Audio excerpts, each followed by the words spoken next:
What you missed on The Curve with Michelle Martin and Bernard Lynn. Only on Money FM 89.3. I'm Michelle Martin. It's time to speak with Dr. Vincent Chandra Winata. He's a research scientist at the University of Newcastle. Dr. Vince, how are you? I'm really well. How are you today, Michelle? I'm really good. So I know our topic today is you wanted to talk about the different dimensions that make us who we are. But first, Dr. Vince, I want to dig into our mailbag. A couple of weeks ago, we did a show about targets at work and how that could affect your health. So here is a question that comes your way from Bella relating to work and health. And she says, Dr. Vincent, I am a fresh graduate. I just started this job and my supervisor is quite mean to me. So what do you think, Dr. Vince? Should I speak up or file a complaint? Okay, not very much information to go on, but would you like to weigh in? Yes, of course. I wish Bella would elaborate more in terms of whether the meanness is professionally or it's more personally. However, this is something that a lot of fresh graduates experience when they first go into the workplace. Of course, a lot of people can say that fresh graduates will have to adjust their attitude as well as their behavior and habit towards the working professional environment. However, there are also aspects such as the resistance or jealousy from more senior people because they know that these young people who come into the workforce sometimes probably have a fresher idea or better view of the work. So in my opinion, I don't think you should file a complaint because you are a fresh graduate, because I think a lot of people would want you or us as young people to actually put in our work. And once you earn that respect, once you earn that position, then probably you can have a conversation. I don't think it's worth your while to actually have a conversation right now. I don't know how long Bella has been in this work. However, I think this is something that it can go both ways. So as long as it doesn't go into a personal space or it's not something that is disrespectful, I think, Bella, hang in there because we all started somewhere. And in 2 years, 3 years, maybe you will be the manager of these people. Well, thank you very much, Dr. Vincent Chandra Winata there. We take your questions at 971-788-93. That's our WhatsApp number. So question there from Bella that you just heard answered. Thanks so much, Bella, for sending your query over. Okay, Dr. Vincent, today we are talking about what makes you, you. Dr. Vincent Chandra Winata is not only a research scientist, he is also an entrepreneur and the man behind the development of a world first in terms of extracting ultra antioxidant from Australian apples. And he says that's led to the most potent antioxidants in the world. Okay, Dr. Vince, why did you want to talk about what makes us what we are? Well, I was actually inspired by the saying, you are what you eat. And this is something that people say sometimes in a joking way or sometimes in the very casual way. However, as a nutritionist, I know that literally we are what we eat. And I try to expand the view and the understanding of what we are doing every day in our life, be it at work, be it socially, or be it at home. And I actually came across 4 things that we do on a daily basis that makes up who we are.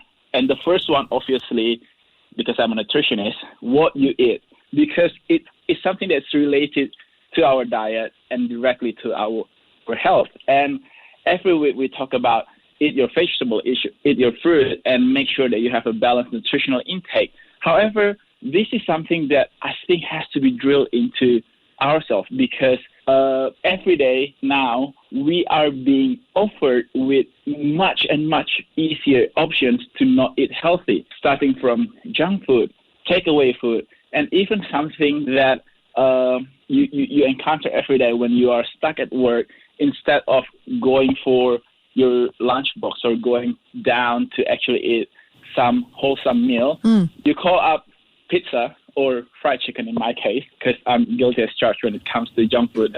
My comfort food is fried chicken.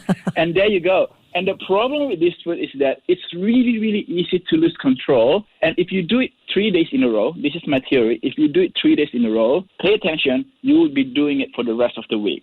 So make sure you count the amount of junk food and the frequency of junk food that you eat. If it's past 2, stop it. Because once you hit the number 3, you would do it or you will do it for the rest of the week. Past to stop it, then it becomes a habit. Love that, Dr. Vince. Why don't they make vegetable that tastes like fried chicken? Isn't that a good business idea? That would be a really, really good business idea. Maybe we should talk more, Michelle. We will, off air for sure. Okay, Dr. Vince, you also want to take us beyond diet. You say, what we do Exactly. is also important. And you don't just mean whether we exercise, right? Yes, this is something that goes beyond just exercising. How you stand and how you sit down and even how you sleep actually really determine whether or not you have energy throughout the day, whether or not your joint will be healthy in 20 years' time, and whether or not you will experience the loss in bone mass or osteoporosis when you are 50 or 60. Because a lot of people, they don't realize that when they don't sit up straight, when they slouch down, and when they have bad posture during the 8-hour or 10-hour shift when they're working, they're actually losing up to 30% of their lung capacity. Because just imagine when you're folding your back and going, like, instead of sitting up straight, you're basically forming the letter C. You are reducing your lung capacity to breathe in oxygen. And when you are reducing that capacity, you are literally depriving every tissue and every cell in your body from breathing. So instead of breathing 100% capacity, your body is only breathing in 70%. And if this happens every day, your body is basically being suffocated slowly. And this literally could kill, because a lot of problems stem from bad posture. And when you are looking at your devices or when you're actually typing, we talked about tech neck before, and this is something that's very serious, because when you slouch down, when you don't have the straight back and neck, you are basically putting more burden and more stress in terms of weight onto your neck. And this is something that could lead to migraines. This is something that could lead to headache and even loss of energy. Just do this exercise, because my mom and I, we grew up having really, really bad posture. So one of my mom's best friends actually recommended this, to actually spend 20 minutes every morning just to stand straight against the wall. And after a week, we felt much more energized. We actually have less back pain or lower back pain. And this is something that stands more just than your health every day, because you are basically investing in your bone and joint for the older days. So just straighten up. And did you say 20 minutes once a week? Yes, 20 minutes once a week. That's it. And that's a lot of time to like spend Victoria's Secret's model against a wall. Do you still do that? Well, I still do that, because 20 minutes is nothing compared to all the hours that you spend binge watching Netflix. Or you can hunched actually over. stand while you're watching Netflix. Okay, that's an idea. Okay, that's doable. Standing while watching Netflix to get rid of C-spine. So you walked us through tech neck and C-spine. I like that, Dr. Vince. Oh, thank you. And the third one, this is something that might sound a little bit stupid. However, if I'm not saying it, probably people don't think about it. So let me be the one who says this. What you breathe, because a lot of times we are only concerned about pollution. However, there are so many other things, such as allergens and mold, that we breathe in every day that could destroy our airway, that could inflame our lung and could actually reduce our lung capacity. There was a study that was actually really, really intriguing, because this study says that approximately 33 million people die prematurely annually from air pollution. Oh my gosh, that's a lot of people. 33 million globally in the world. And this is something that stems from breathing, and not only from the pollution as we know it, but also from the indoor pollution. Because nowadays when we live in an apartment or we live in a small enclosed space, we cook at home, indoor. And a lot of times people think that, I'm using olive oil, so that it's extra virgin olive oil. It's healthy, it's non-saturated fat, so that it's good for us. However, many of us, we don't know. When you cook with olive oil, you are actually destroying the component in the olive oil and creating a dangerous chemical called acrolein. And this is because the smoking point of olive oil is so low. It is really good when you mix it in salad dressing, but you shouldn't use it for cooking, because that smoking flavor or that smoking aroma that you are inhaling when you're cooking, those are actually acrolein, and acrolein is something that is very similar to formaldehyde, which is really dangerous for us. Oh my gosh. So what's a good oil to cook with?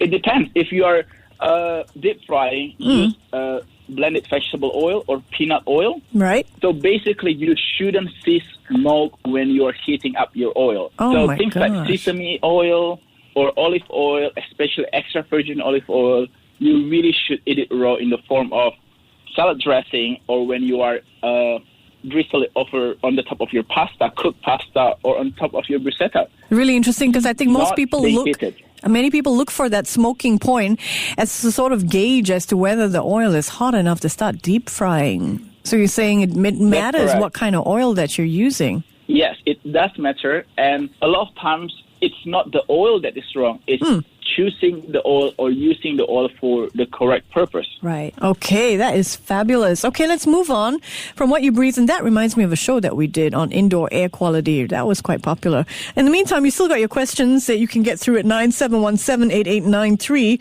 or you can call us at 669-11893 if you'd like to speak with Dr. Vincent directly. And by the way, for an upcoming show, we are talking about busting those health myths. So if you've wondered, does this supplement work? Does that supplement work? Or you know, what is out there that could be useful for my health? We want to hear your questions, and you can start sending them in from today.